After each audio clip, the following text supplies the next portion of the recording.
واللہ ما طلعت شمس ولا غربت. موت کو سمجھے ہے ناداں اختتام زندگی، ہے یہ شام زندگی صبح دوام زندگی. لوگ سمجھتے ہیں کہ جی زندگی ختم ہوگی، زندگی ختم نہیں ہوتی. یہ زندگی کی شام ہوتی ہے اور ایک نئی صبح طلوع ہوتی ہے.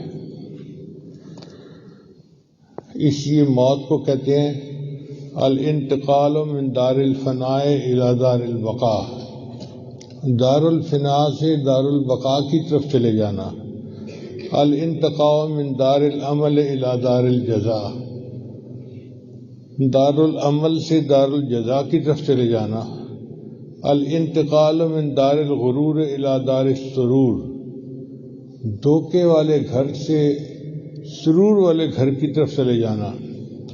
الانتقال الی من دار الزوال الی دار الکمال، زوال والے گھر سے منتقل ہو جانا کمال والے گھر کی طرف، اس کو موت کہتے ہیں. اور یہ موت بالآخر ہر کسی کو دنیا میں آنی ہے.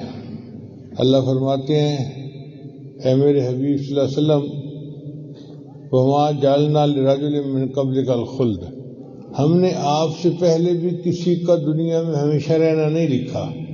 کوئی دنیا میں ہمیشہ نہیں رہے گا، بالآخر وقت آنا ہے اور بندے نے دنیا کو چھوڑ کے چلے جانا ہے.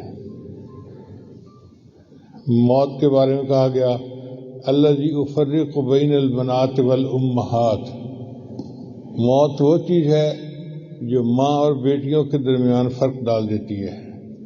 الذی افرق بین الاخوۃ والاخوات، جو بھائی اور بہنوں کے درمیان جدائی ڈال دیتی ہے.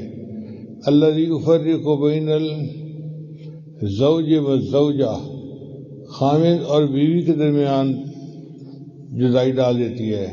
الذی اخرب الدیار والقصور، جو گھروں کو اور محلات کو برباد کر دیتی ہے. الذی آمر القبور، وہ موت جو قبروں کو آباد کر دیتی ہے.